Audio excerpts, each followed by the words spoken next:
1, 2, 3, 4, 5, 6, 7, 8, 9, 10. 10. That was perfect. We were in perfect synchronicity. For you, we were. At my end, we were actually 1 second out of sync, but that's just the way it is. But I've calculated that in my head. All right. I've set it a millisecond fast. Just every time you think something, Tim, say it like a second later, if you don't mind. I need you to say it a second before you think it, actually. Oh. Yeah. It's funny how often I do say things before I've thought about them. It's not unusual. Can I just start by saying thank you to the Adelaide civilian, who I believe is known to Tim, who provided me with 2 bags of Minties, the sweeties that I love that are hard to get here in England. Unfortunately, I believe she made the mistake of sending them via you, Tim. Why was that a mistake?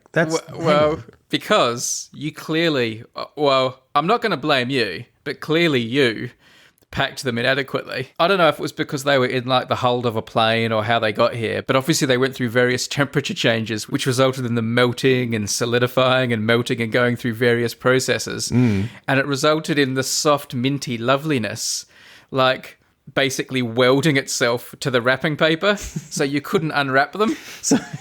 And when I was so excited when they arrived. Even my wife was excited. We had like an opening ceremony. She said, "You know what? I really fancy a minty now." And even she got excited about it. And she never eats like unhealthy things like that.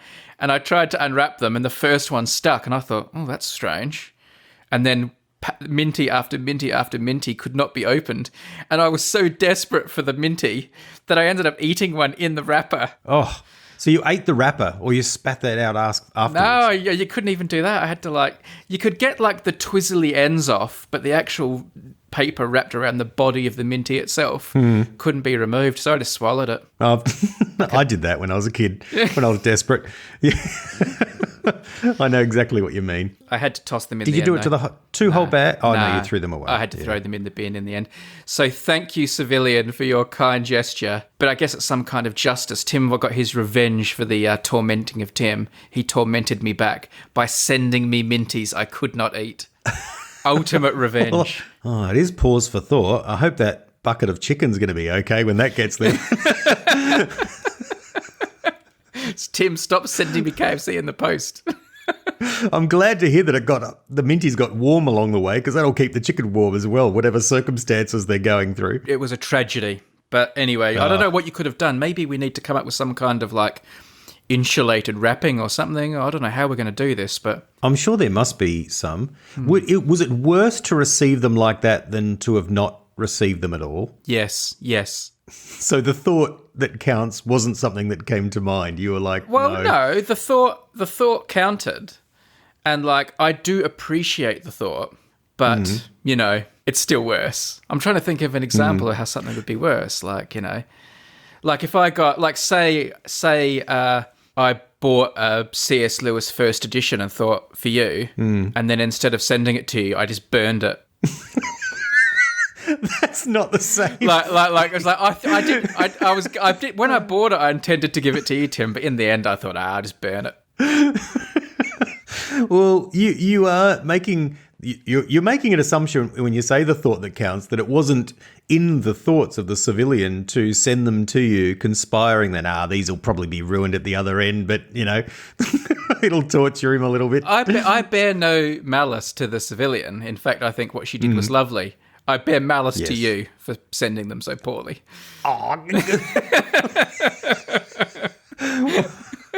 I think you did it on purpose because of the American Music Awards thing. No, that's not true. No, I can confidently say that I'm sure I know this civilian did not mean anything but goodwill and generosity. I also know how they were wrapped, and I may have palmed it off to someone else to do. So I don't take full blame, but I also don't want to land them in it either. Now it's just your neglect, Tim. Now it's just your neglect. That's true. I didn't project manage the project all the way through to completion. You know the old saying, if you want minties sent right, you've got to do it yourself. That's right. That is one of those great sayings. Yeah. You have always said that. I don't know why I didn't remember that. Yeah. Let me tell you what I have in front of me at the moment, though. Speaking of like Australian delicacies, I've made myself an Australian delicacy to have during the show. Although it's very loud to eat, so I don't know how I'm going to manage this. I have a plate of Ritz crackers. You would probably refer to them more as Jats crackers, because Ritz crackers are pretty similar to Jats crackers in Australia. Ritz crackers. Right, yep. And on each one, I have a dollop of margarine and a dollop of Vegemite. Oh, gosh. Big dollops, I hope. Like real dollops. Some bigger than others, but yeah, I've been generous. You've been generous with yourself. To myself. I'll just have one now. Hang on. Which is another way of saying you've been selfish. Greedy, yeah. Not selfish, because it's not like there wasn't like someone else I could have made them for. I was just greedy. Let me have one. You hear that? Oh, yeah. Yeah, I can. Yep. It made me think a good idea for a podcast would be, let me just finish this off. Oh, yeah. I don't think I'm going to be able to stop at just one. Oh, well, no. I mean, obviously, this is sort of in the vein of our wholesome podcast. But what a good podcast it would be to just have simple pleasures. What's your simplest simple pleasure? Oh, yes. Listening to you eat Listening. Jats. Well, you're in luck. Here's another one for you.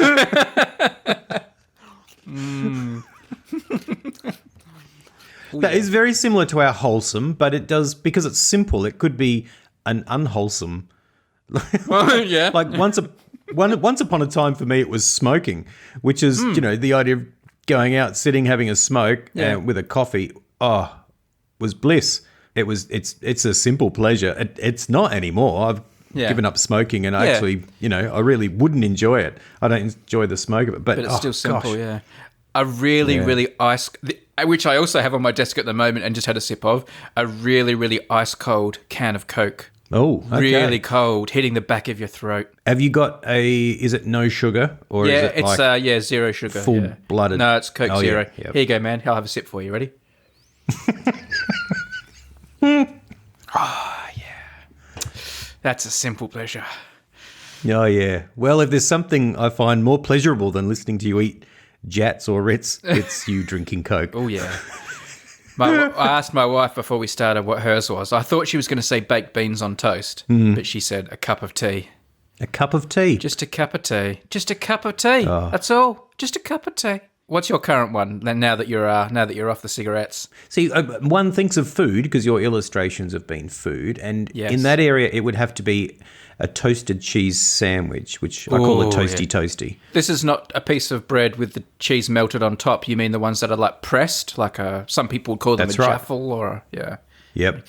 They're in, and you put them inside one of those, pressed down sandwich maker things. Yeah. Do you like those sandwich makers that are like open, or they're like the sealed ones that kind of press them and seal them? I had the seal one for my entire life, and I like that because it's sort of a token effort to, cut down the diagonal middle, but they don't go all the way through. You just sort of still have to jam it down with a knife afterwards. It's a real pathetic effort, really. But that's my favourite shape, but it's much easier without it. Well, but the good thing about the ones that seal it, though, is you can chuck all sorts of other stuff in there, like meat and sauces and stuff like that, and it can all be contained without, like, falling out the sides. Yeah, that's right. Yeah, I like it with a bit of ham. Do you know the funny thing is you can make them at home. That's a $1.50 meal. Beautiful, like cheap lunch. Yeah. But there's a place in town, the East End Cellars, like a beautiful, beautiful wine bar, and they do them there as well. And they, they're absurdly expensive for what they are, but with like gourmet fillings and things like that. So it's really lovely cheese. And I tell you, it's crazy. You sit there going, I can have this for $1 at home, but if I'm out, I'll still go and have a toasted cheese sandwich if I'm in the East End. So it's like going to a high-end restaurant and saying, I'll have some baked beans, please. And, paying an enormous amount for the same thing just because you love it so much and you're out. I've probably said this before, but one of my favourite things that my wife teases me about and teases Adelaide about, and you just did it then, is Adelaideans' use of the word gourmet. Gourmet, yes. Yeah. Basically, if you're in Adelaide and you see the word gourmet, it just means more expensive than usual. Oh, indeed. Someone else made it. That's right. someone else. Gourmet is French for someone else made it and charged you money. That's why I love a hotel, because it's got a gourmet bed, because someone else. Very nice. For what is the proper use of gourmet? It means rare or higher class ingredients. I think the joke she's making at our expense is that Adelaide's not as like refined as like, Paris, and therefore we have a lower threshold for what is gourmet. Yes. For something to be gourmet in France, it has to, it's super expensive and it's been made by like a 18-star Michelin chef. And, yes. And in Adelaide, as you said, it's just someone else made it and put some salt and pepper on it. It's just expensive salami. It's still from just like the upper, more expensive, the Paris end of the supermarket fridge. You sprinkle a few dried bacon chips on your baked beans, and they're gourmet baked beans. That is true. And Adelaide does have that sense about it in Australia compared to the others, because there's that idea that it is because of the free settlers and the history and the accent that we have. It's sort of a little bit of England in Australia. And the wine culture as well. The wine regions around Adelaide make us think we're quite refined. Oh, it is, yes. It's the Tuscany of Australia, really. It is. And it's... But of course, there is actually a real England and Europe out there, and a real Tuscany.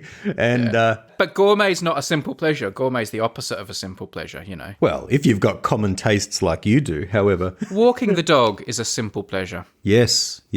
Walking Audrey's not a simple pleasure because she goes ballistic if she sees a dog she doesn't like. But normally, walking Audrey is a simple pleasure. Yes. Thick socks are a simple pleasure. Nice. Lovely thick socks. For me, watching the Grand Prix. Yes. It's Sunday afternoon. I'm not working. I'm not doing chores. I've got no commitments. I'm going to watch the hour and a half before the race of them just talking. I'm going to watch the race. Hey, maybe I'll fall asleep if it's boring. I admit it. I don't care. I'm doing nothing else but lying on the sofa and having the Grand Prix on. Well, which brings me to falling asleep on the sofa in the middle of the day, if it's sunny. Just sleeping on the sofa during the day is in itself a simple pleasure. Oh, yeah. Bit of Unmade podcast in the background. Oh, yeah. Oh, indeed. If anything's guaranteed to get you to doze off in the middle of the day, it's a little bit of Unmade. What are you saying? This is a gourmet podcast. Two South Australians, one of them living in England. Yeah. What else could it be? Well, someone else has made it for the listeners, so it must be gourmet. That's right. And I'm looking at a web page with jats on them. You know what I mean? What's more? That's right. I'm literally eating Vegemite on biscuits. Waking up on the couch later in the day, though, like a lovely middle of the day nap is extreme simple pleasure. The feeling afterwards, though, is kind of like weird and grumpy and a bit, it's not, you know what I mean? Yeah. Readjusting to life is very difficult after a nap in the middle of the day, I find. Weird and grumpy could be our call signs. Which one's weird and which one's grumpy? I'll let the listeners decide that. Weird and grumpy. I'm weird and I'm grumpy, and this is the Unmade podcast. It's like if we decided to stop doing the podcast and decided to be like early morning brekkie FM hosts instead, It's like weird and grumpy in the morning. Here we go. Hi guys, waka waka. We need a third person who's like the Joker, the jester, the morning jester. Yeah, Daz or something. Yeah. Would you rather be described as weird or grumpy? Like, if behind your back, like, oh, that's Tim Hine. Oh, yeah, that guy is weird. Or, oh, yeah, that guy is grumpy. Which would you rather be known as? Probably grumpy. Grumpy, yeah. Because there's that sense of, he's lovable grump, whereas lovable weird is a little bit harder. Weird can be good too, but you're right. You're on safer ground with grumpy, I think. Yeah.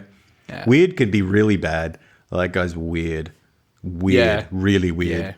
Yeah. Like, you can go to jail for doing weird stuff, but you can't go to jail for doing grumpy stuff. No, that's right. Yeah. No, that's it.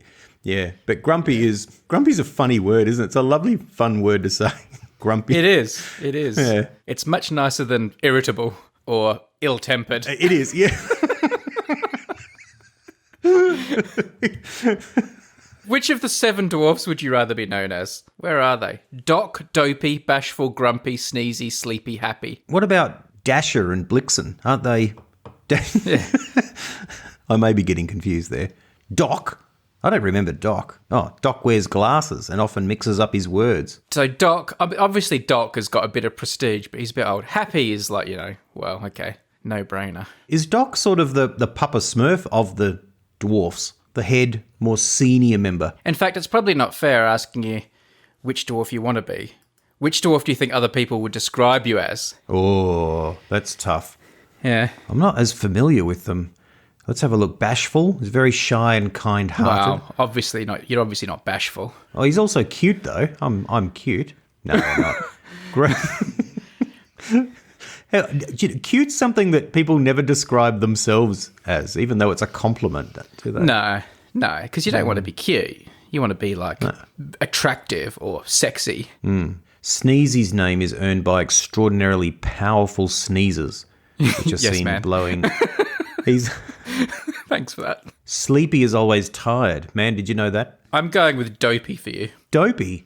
That's the one I haven't read. The only dwarf who does not have a beard. Oh, there you go. That's right. I'm dopey.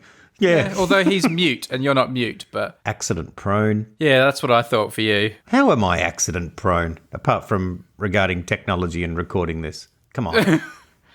Yeah, I would say I'm going to go with that. I'm obviously grumpy. Are you? Yeah. You've got Do you know- a grumpy side. Yeah. Or which of the other dwarves there would you describe me as? You're not sneezy. Sleep. You do love sleep. You've do, said that ever since I've known you. You just go, I love sleep. I do love sleep. It's a simple pleasure. Yep. You can't be both happy and grumpy. So if I had to choose, I'd say you'd probably grumpy. I could be like Doc because he's like, because I'm like, the leader. The leader of what? I'm the one who like organises stuff and gets it done. Yeah. That doesn't mean you're the leader. You might be doing that for me because I'm the leader. Do you think you're the leader? Who's the leader of the Unmade podcast? The leader? Wow. Yeah. Well, it's not like... hang the on. Queen. You've got two choices here, man, and it's clearly not you. Is it weird or grumpy? I still don't think it's you. It's not me. I feel like we have an unseen leader that guides us. Yeah. He does a good job running all the administrative side of things, doesn't he? He does. It's amazing. It just happens. An unseen leader. This isn't the church, like man. You are a good leader. You are a fearless and servant-hearted leater. Servant-hearted? Yes. You do things. You do things to help. Oh, no. You're making it sound a lot more sort of kind-hearted than it actually is now. Yes, I know. I'm being ridiculous. It's Yes. You're not the leader. I am a leader. I'm just not servant-hearted. No, you're a fearsome, scary leader. Thank you. What were I forgot what our names were before now. Weird and what? Weird and grumpy, wasn't it? Weird and grumpy. Yeah, let's stick with weird and grumpy. All right. So simple pleasures. Oh, that was kind of a podcast idea. I actually had another podcast idea I just wanted to quickly run by you, Tim, like another one that just sort of sprung into my head as we were starting. Right. So this is like off the record, is that right? Off the record, yeah. Well, I don't know if it's off the record, but yeah. Proceed. It's just spontaneous. Because this one's timely. Because we don't often attach the podcast to things that are timely and newsy because, well, our podcasts are timeless. That's right. We want future generations to listen to this and appreciate it as much as civilians do today. Indeed. But I will point out that as we're recording, we have just come off the back of another one of these minor news stories where something gets hacked. And this time it was Twitter getting hacked. Oh, yes. There was some scandal at Twitter. All the details haven't come out yet.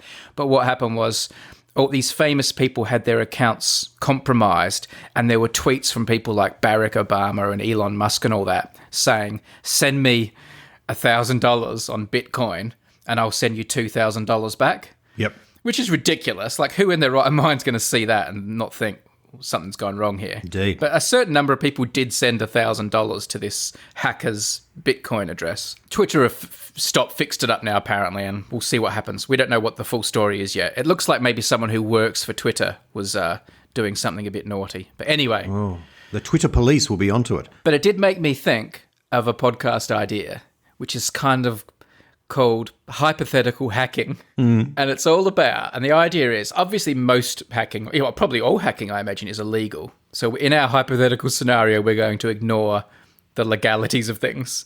Yes. And just for fun, imagine that Tim and I had any technical prowess whatsoever, Yes. which clearly we don't, if you've ever heard us try to set up the podcast. If Tim and I were like super hackers, what are some things you'd do? If you could, for half an hour, send a tweet from all the most powerful people in the world's Twitter accounts, because you got the password, what would you do? How would you, because I think this person wasted an opportunity, whether they wanted to do something mischievous, criminal, self-serving. I don't care what they were trying to do. I think they did a stupid thing, just saying, send me $1,000 to this Bitcoin address and I'll send you $2,000 back. Like it seems like the crudest of email scams to me. What would you do if you could suddenly tweet from Barack Obama's email account? No, this is a really good idea. Lovely thing to think about. They have wasted an idea because it could have been a moment of advocacy or, genuine protest. Yeah, and they've just, and you can always follow the money later and they'll get found, and I think it's a small amount of money. You're right. If he or she had tweeted some wonderful message of peace for the world from all these people's Twitter accounts, right? Love one another or something like that. And then it was found out it was a hack and it all got revealed. Not only would that person probably not go to jail because because all they said was love one another, they'd probably end up getting all these like book deals and speaking engagements, and they'd end up being a millionaire. They could have, yeah. It could have been a moment for like refugees or climate change or something like that. And they'd probably get a Nobel Prize. That's right. That's more than they made from the Bitcoin scam. Tweeted out, give me a Nobel Prize. They probably wouldn't have got one, but no. Tweet out something else. Yeah. If they were a dwarf, they would be greedy. That's what they would be. They were greedy or dopey. Greedy or dopey. That's right. Yeah. It's good. Well, I would obviously I would say check out the Unmade podcast. You couldn't help but just be able to link to the great podcast and see that. That might get you a Nobel Prize too. People would be so grateful. Yeah. I wouldn't even mention the Patreon or the T-shirts. I'd just say, go listen to the podcast. It's free. That's right. Yeah. That's right. That comes later. That's great. What other hacking could we do? Like, what would you want to hack into? We could hack into, like, find out the truth about like Area 51 and all the secrets. That's about the possibility of alien being crash landing. Is that the Area 51 where they think? Yeah, and it's where they've got all the spaceships in a hangar and stuff like that. It's where they take all the alien bodies when they crash on Earth. Wow. Yeah. That'd be interesting. Yeah, you could really find out that sort of stuff. It really gets there's an idea in terms of the deepest secrets. I mean, this sort of biggest, deepest secrets, is sort of the name for every sort of dodgy documentary that's on late at night, and B grade documentaries, the secrets of this, that. But the genuine secrets out there, to be able to find out what they are. The 11 herbs and spices. Indeed. Well, I wasn't going to think that high, but... Do you think that's on computer anywhere, or they only have that written on paper? I think they've reached that point where they know it's the only way to avoid it being hacked is to type it out on paper and lock it in a safe. That's the only way. You could hack into the KFC system and finally sort that gold card. That's true. Find out what's going on with those gold cards. Where are they? Have they ever been distributed? To whom have they been distributed? What is the requirements involved? Yeah. If you could ask, what things can you get to through asking the right person? Like, I always think, how you mentioned Barack Obama, right? So if you could hack into Barack's computer, or you could hack into, the CIA or the things that the president knows, how much do you reckon he shares with his wife? Like, is it sort of like you don't tell anyone this, or do you reckon he goes home and says, you wouldn't believe, turns out there are aliens at Area 51. She's like, I knew it. All right, good night. And you know what I mean? Like, is it... Well, what would you do if you were the president? Would you tell your wife? Probably not. No. Would you tell your daughters? I'm just imagining you're the president and you're like doing like the, State of the Nation or something address, and just as you leave to go to like Washington DC, to the Capitol, to do the speech, your girls are like, make sure you say the word beanbag and carrot. Oh yes, that's right. And just gets to the end. My fellow Americans and beanbags. That is, just by the way, a very helpful early reminder. And I'm not going to say any more. Yes, good. I reckon between those two ideas I've already had, the hacking one and the simple pleasures, I've pretty much covered my responsibilities for this episode. Well done. 2 minor ideas. Let me talk about today's sponsor. And they are back. I'm so excited to have this sponsor back. They're one of my all-time favourites. You know who I'm talking about? Storyblocks. Yes, Storyblocks. I love Storyblocks. It is extremely handy. This is a resource, a website, an archive that you can subscribe to for an unlimited library of high-quality, royalty-free video, audio, and images. I was actually thinking about this, Tim, because obviously I used to work in newspapers and I used to work for the awesome empire of News Corporation.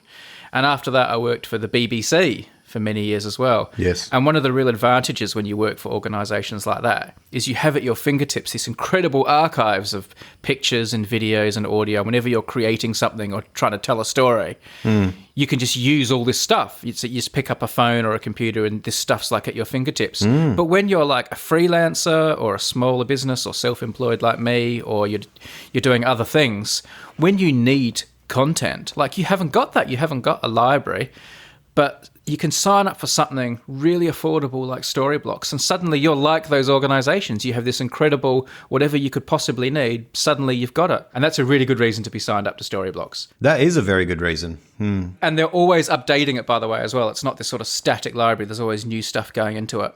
Now, the video is obvious, and we've talked about the video before, and I'm sure we'll talk about it again. And having pictures is obviously really good too, if you're a YouTuber or you're doing websites and that. But the thing I want to talk about, just briefly, is the audio archive they have, which I think is the real unsung hero of Storyblocks. Because when I'm editing or making podcasts, the one thing I always find I don't have enough of and need to dip in for is sound, whether it's just background sound or a specific sound like a door opening or a coin falling or someone clicking their fingers, or like a nifty little transition sound like you've got like a graphic or text coming on the screen. It's like just that 10 to 20% better when you can add a sound like a cool whoosh sound or something like that when an effect's happening. Really subtle, like not over the top, because if you do that, if you lay that stuff on too thick, it's a bit naff. Yeah. But if you just do it subtle, it really makes a video so much better. Sound is so important. It's really hard to get. It's really, really hard to make your own. And Storyblocks has a fantastic audio archive. So in addition to the video, in addition to all the pictures, I'm going to recommend today signing on to Storyblocks just for the sound.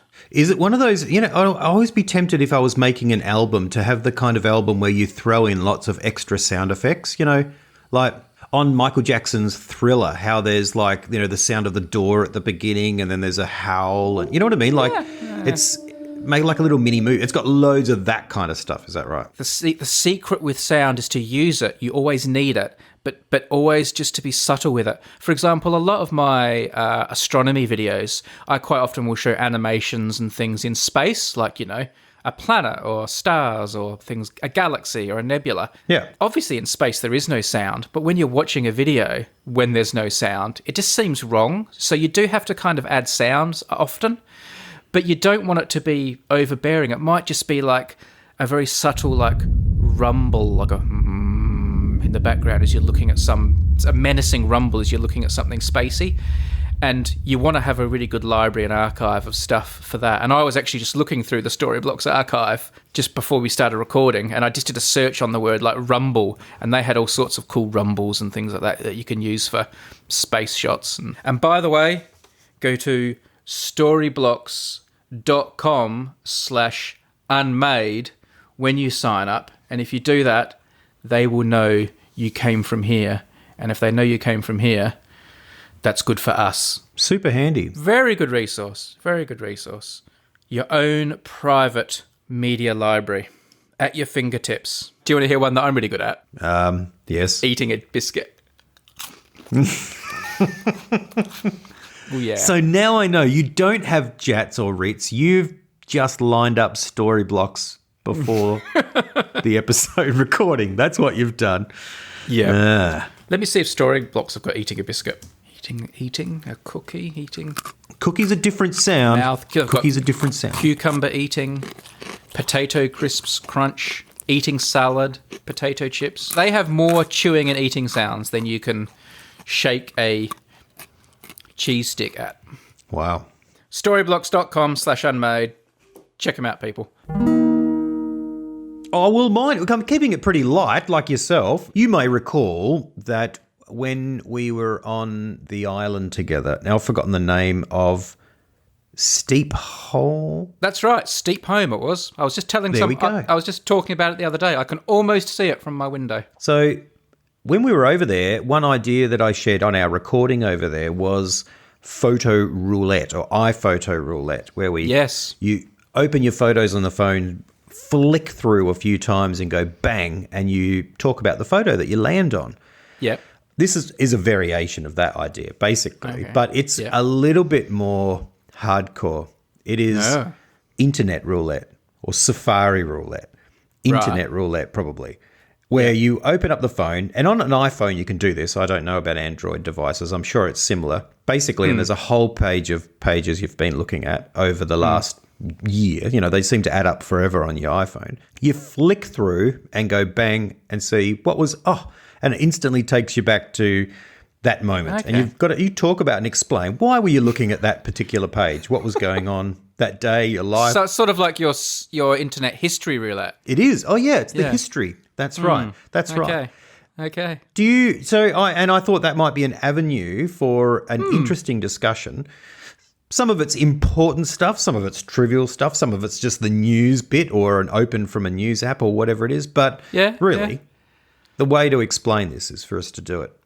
Do you have your phone nearby? I do, yes. All right. Delete search history, delete history, delete history. First one that comes up, podcast ideas. Next one that comes up, more podcast ideas. KFC online. Order KFC. KFC delivery.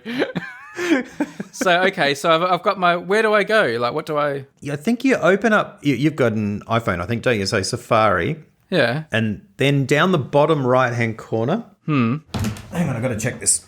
You go down. I've got like favorites and frequently visited, but I don't know where my whole history is. No, you just go Safari. And then down the bottom right-hand corner, you press that little file thing and they all line up.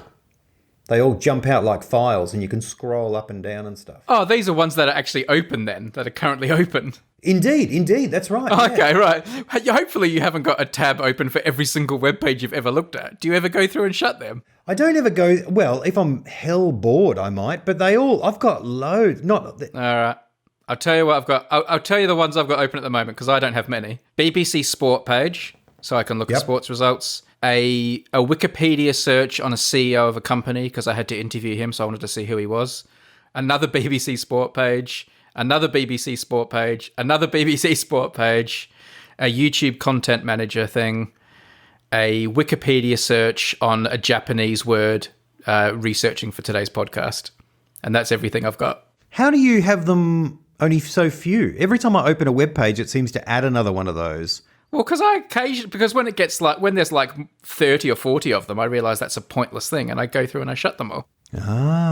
I could never be bothered doing that. See, there's a little X at the top, or you don't even need to use the X. You can just swipe to the left and that swipes them away. Yeah, I know. But I just never do that. Like, why would I sit there and do that with my thumb when it's just like they're just sitting there? Are they taking up valuable data space in the world, or are they just... I guess not. So, okay, do a roulette then. Seeing you've got lots of them, do a couple of big swipes and stop on one and tell me what you get. Oh, on mine?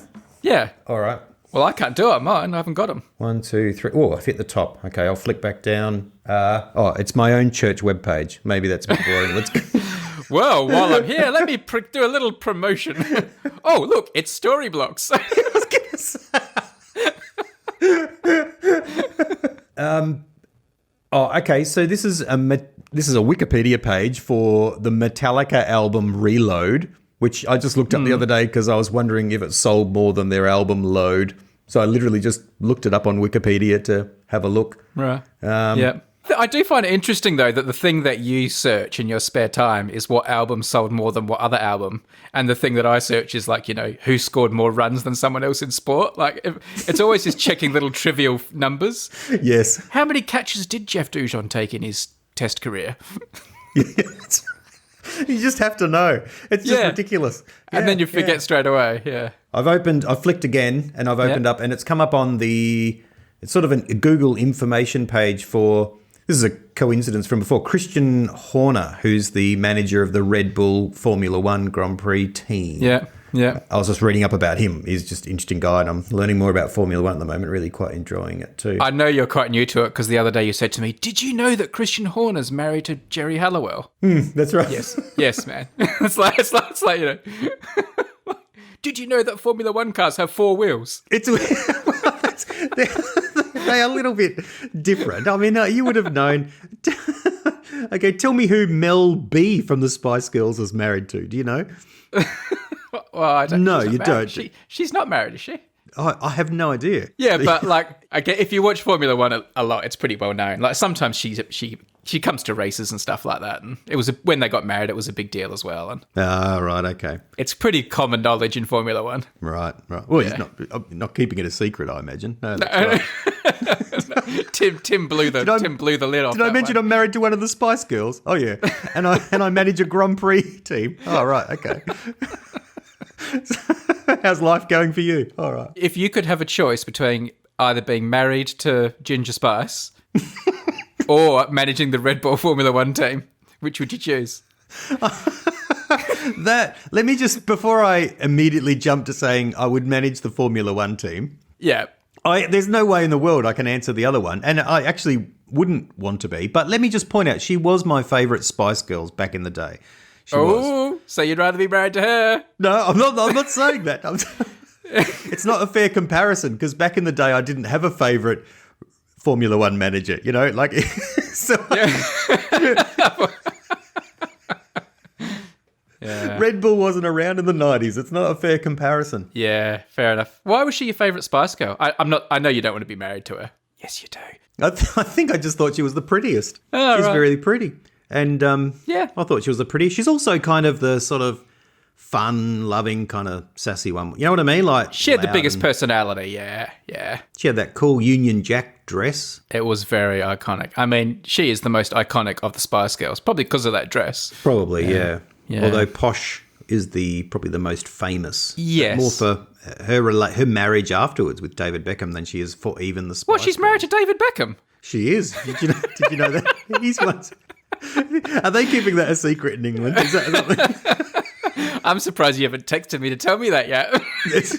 Did you know? Just while we're talking about Spice Girls. I have to say, let me just say this. In defense of the Spice Girls, right? Yeah. I'm no big fan of, I know we've talked about New Kids on the Block. I'm no fan of boy bands or, I guess, girl bands, this kind of pop music. Yeah. Except, I have to say, of all of them, I reckon the Spice Girls is the best. I think they're the best of all boy and girl bands. I think their songs are cool and fun and better than the average pop songs. That's what I'm saying. Whew. Call me crazy, call me weird or grumpy, but I think they're the best. Well, no, apart from maybe from Take That. Take That are pretty good too. Their songs are better than the average pop songs. What's the difference between a boy band and a band full of males? Why are the Beatles not a boy band? Because they play instruments. A boy band... You have to play the instruments. Well, does that mean Take That aren't a boy band? Because what's-his-face plays the piano? Well, he's the talented one. He also writes the songs. So he's quite an exception. You're talking about Gary Barlow. Yeah, so they're not a boy band. They are a boy band. I think they're called a boy band because they're put together in an artificial way. In other words, they didn't just meet at school and become a band and practice and stuff. They were put together by, a marketing sort of guy. And they were put together with their looks primarily in mind. before Right. their musical ability. Does that make us a boy podcast? Indeed.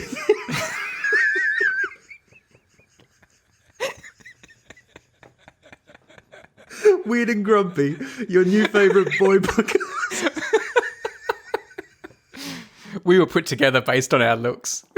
That's a podcast genius out there put us Yeah. together and Yeah. said, hang on, this is a winning formula. That's good. Yeah. This is it. Now you be the leader and you be the good-looking one. But we're not going to see him. Yep, exactly. Yeah. Just imagine. That's why you're just perfect. imagine. Spent more time talking about the Spice Girls than I did about my idea. But anyway. What was your idea again? I can't even remember. Oh, something about roulette, remember? Roulette. Oh, yeah, that's right. Internet-based roulette, yeah.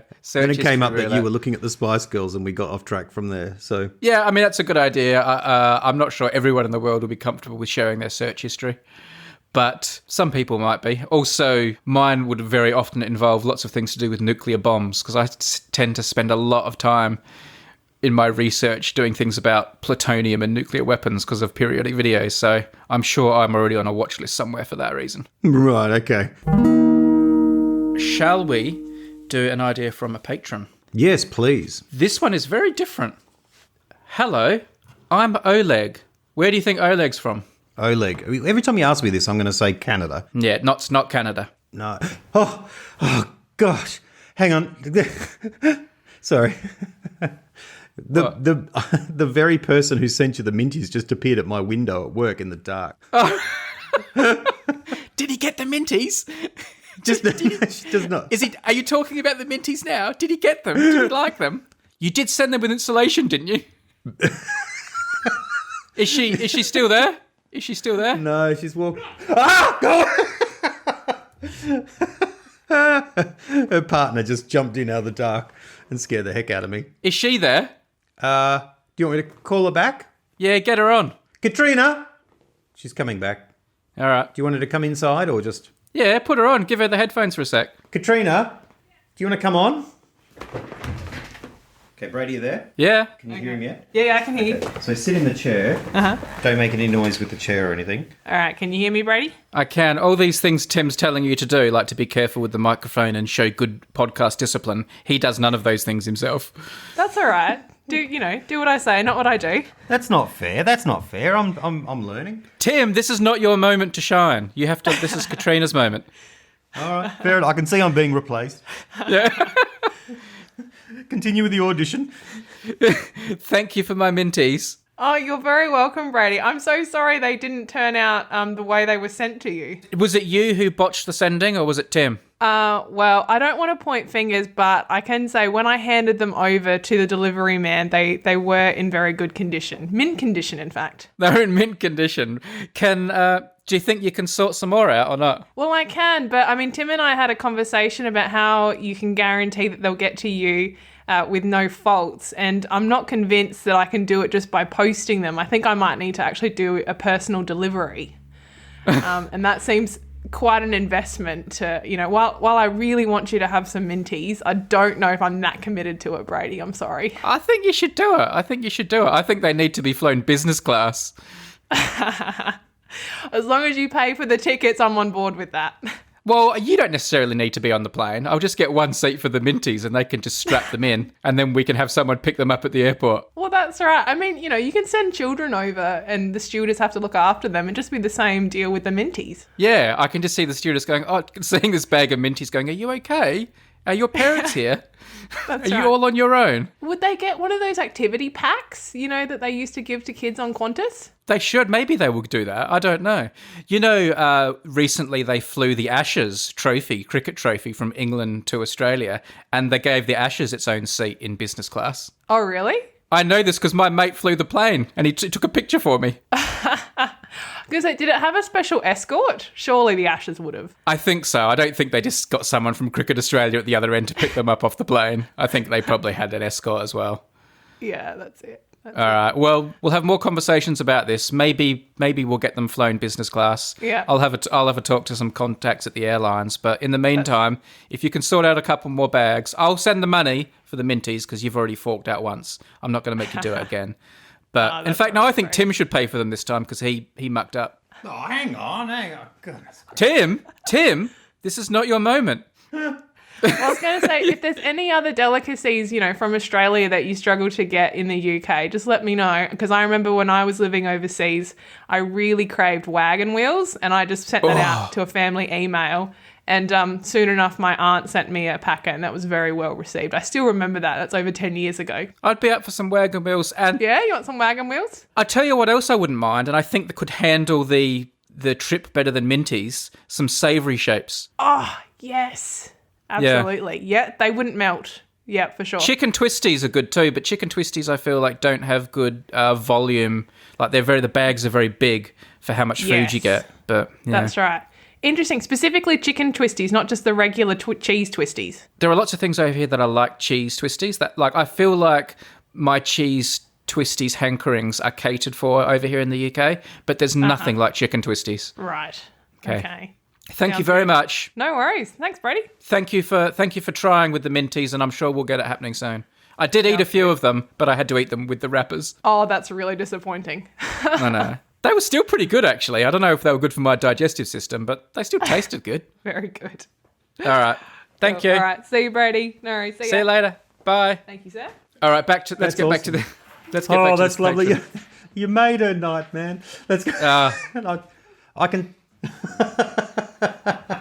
See you later, Katrina. That sounded... She was just a little bit too witty for my liking. She put in, there was the mint gag, and then there was a few that's rights, and I just thought, well, hang on a second. But you said we needed a third... You said we needed a third person to work, so we can be weird, grumpy, and the minty girl. Oh, well, that sounds like a successful formula. She could be in. Let us know, people, what you think. Do you want Katrina to replace Tim? I'll put a vote on the Patreon page. Well, hang on a second. That's not... Replace is different to joining in with to be a wacky trio.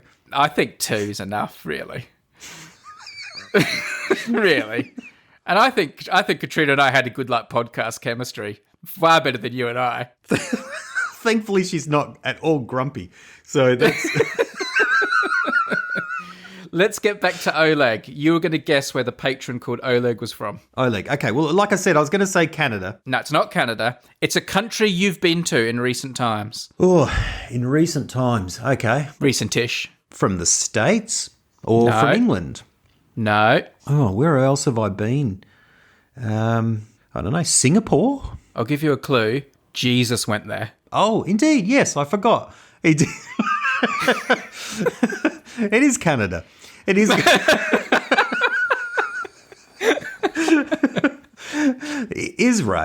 Israel. Oleg is a software engineer from Israel. He says, "We have a dog, Russell. We didn't choose the name, that we were raising from 4 weeks old to be a seeing eye dog. He dropped out because of some medical problems, and we got to keep him. I'm attaching a couple of photos." I'll include the photos in the notes. Cool. My idea relates to that. You could do a podcast about a dog's life when it's training to be a seeing eye dog, or a group of dogs, so there's a greater chance that one of them succeeds. Every episode would be an interview with a person or people that are training the dog at that stage, just to show that there is lots of content here. In the first month, they are trained to get used to human contact. Blind people check that their dog is healthy by touch. Then they spend a year with a family like ours. He is taught to answer some commands, walk with a person without stopping for distractions, taking an escalator. After that, there are 6 months of training with a professional trainer. There are a bunch of interesting psychological and aptitude tests that the dog has to pass throughout the training. And finally, the blind person and the dog spend weeks learning how to work together. I think it would be particularly interesting to hear the blind person's perspective. Love the show, Oleg. Well, that's marvellous. It is a miracle that they're able to train dogs in the way they do. They are marvellous. It's brilliant. It's brilliant. That's a really good idea. In fact, surely a few sort of dog organisations that do this must be making podcasts like this already, and YouTube channels and stuff like that. But I would love to listen to this. I mean, it would suffer a little bit from not having pictures, because this is something where you'd so want to see what was going on. But then again, considering that the end users of seeing eye dogs are usually visually impaired, maybe having it as a podcast is an even better idea. Indeed. It's a good idea. And can I say it's a refreshingly different idea Yes. Especially from the sort of usual pap you cough up each time.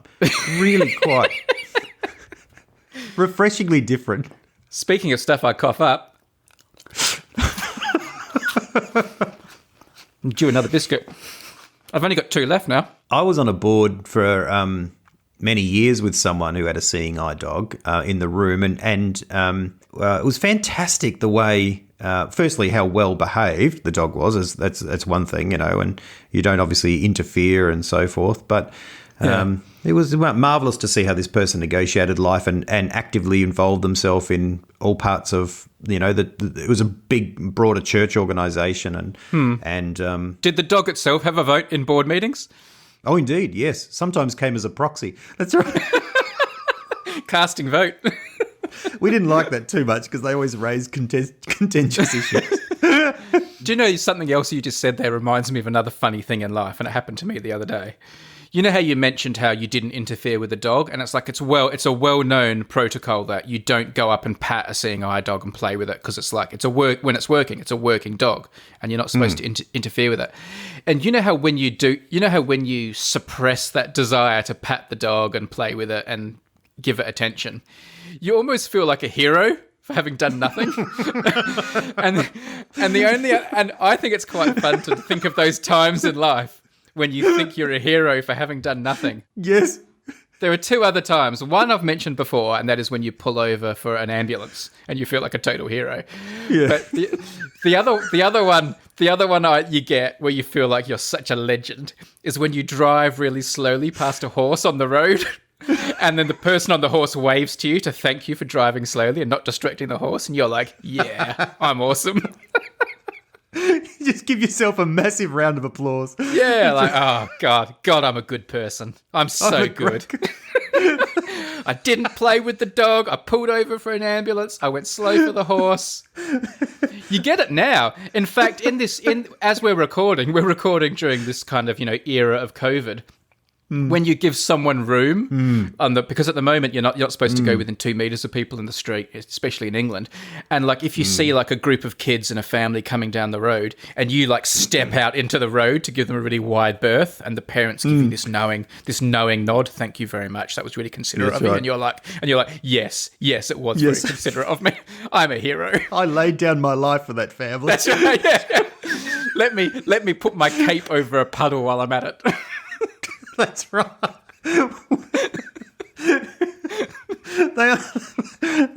They are these. It is astonishing how quickly we congratulate ourselves on these things. I'd love a podcast of that. What heroic thing did you do today? Do you know what? This morning, I made my wife a cup of tea, and she didn't even ask. That's right. That's right. I just brought it into the room. No medals necessary. That's right. That's just how I roll. It is incredible. The self-congratulation. That's right. Have you been marvelous. A hero today? Today, have I done something? Jeez, I did a lot of selfish things. I'm trying to think if I did anything altruistic whatsoever. You gave Katrina 2 or 3 minutes of your airtime. Well, yeah, but we'll cut most of that, won't we? Let's be honest. Katrina who? I didn't hear anyone called Katrina on the podcast. What's Brady talking about? Yeah, just a little bit too funny there, Katrina. Yeah, that mint condition line, we'll cut that for sure. I think there's a nuance to be teased out here, because I think I did a few things today that I feel I should do. Like I'll go over and say hello to that person, and that's there, or I'll go and support that. There's sort of around the workplace, around the life of the church, things you feel you should do.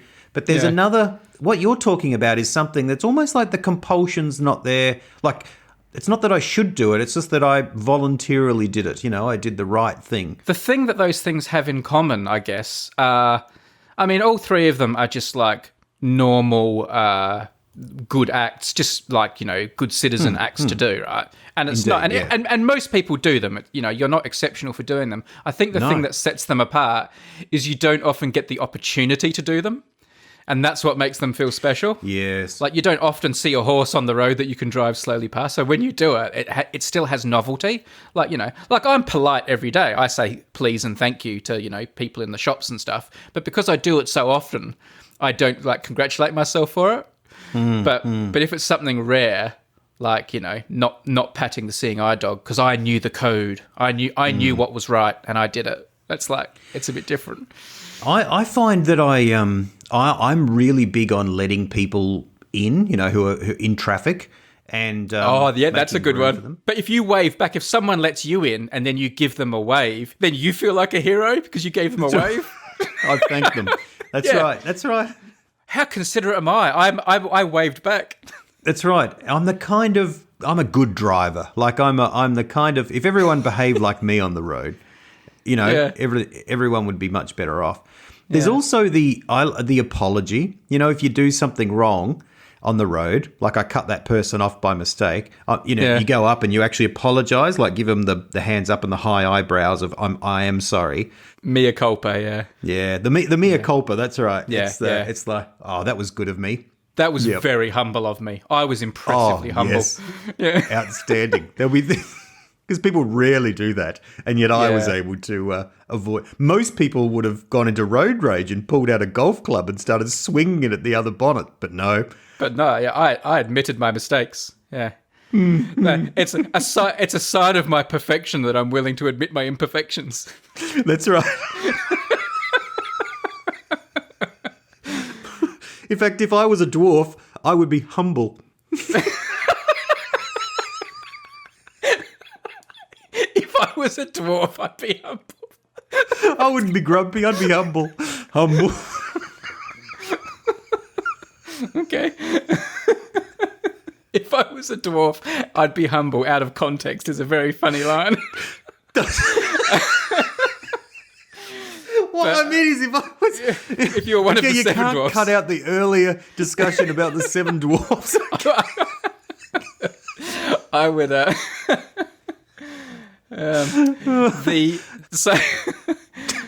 Another one is when you help someone like who's got like a stroller or a pushchair with a baby, like get on and off the tube or up an escalator. Yeah, and like, you know, they're struggling on their own, and then you come along and help, and you're like, you know, oh, it was nothing. It was nothing. That's right. But I hope everyone around realised what an amazing thing I just did. And it's almost like you feel like you know how those people when like a car falls on little Jimmy and they find they have superhuman strength and they lift a car up.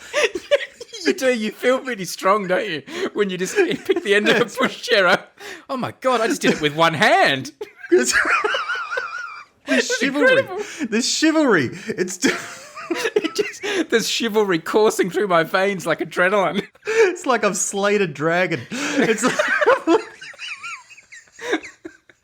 And then afterwards, you're thinking to yourself, that was a really good thing I just did.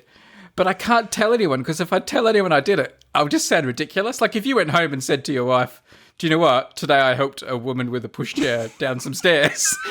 Yeah, that's right. What the hell? What are you talking about? Good for you. It's like... you end up sounding like David Brent on The Office, you know, just going, no big deal, but, you know, helped a lady today. No big deal. Just, you know, she was struggling. I was there, you know. Rather not talk about it. That's right. Rather not talk about it.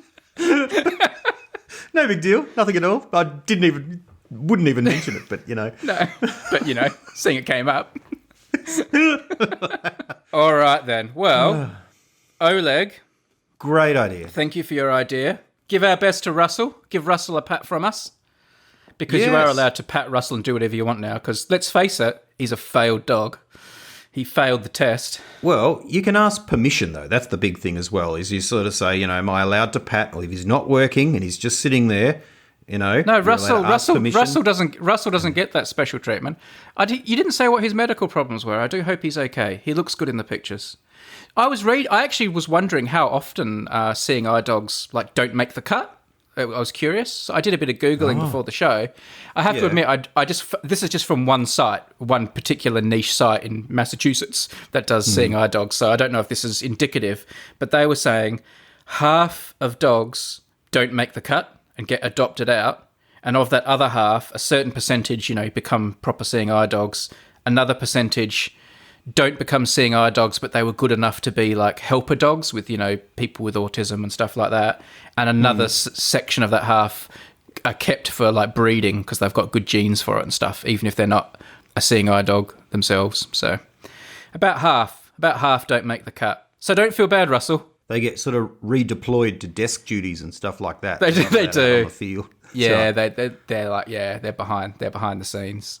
Behind the scenes, sort of admin role, training, recruiting. Accountants. Yeah, things like that. Yeah. Someone has to do it. Yeah, that's right. Kind of a bit like Tim's role here on the Unmade podcast. Just kind of, kind of more of a backup admin-y, failed in the main role, but sort of still comes in handy.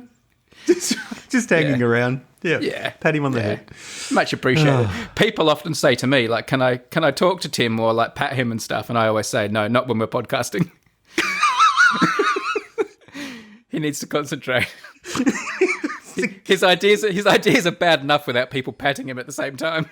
I reckon people could go back and listen through the episodes and you can hear the ones when I've been, distracted, someone scratching my neck or playing with the back of my ears. It's happening now, isn't it? I can tell. Is Katrina still there? No. Okay. All right. I think we're Stop patting Tim. We're diminishing quickly. Stop scratching Tim's ears. He's supposed to be podcasting. Goodness gracious. He needs to concentrate. All right. Well, thank you very much. And that's the end of the show. I've got nothing else to say. Oh, I'm stuffed.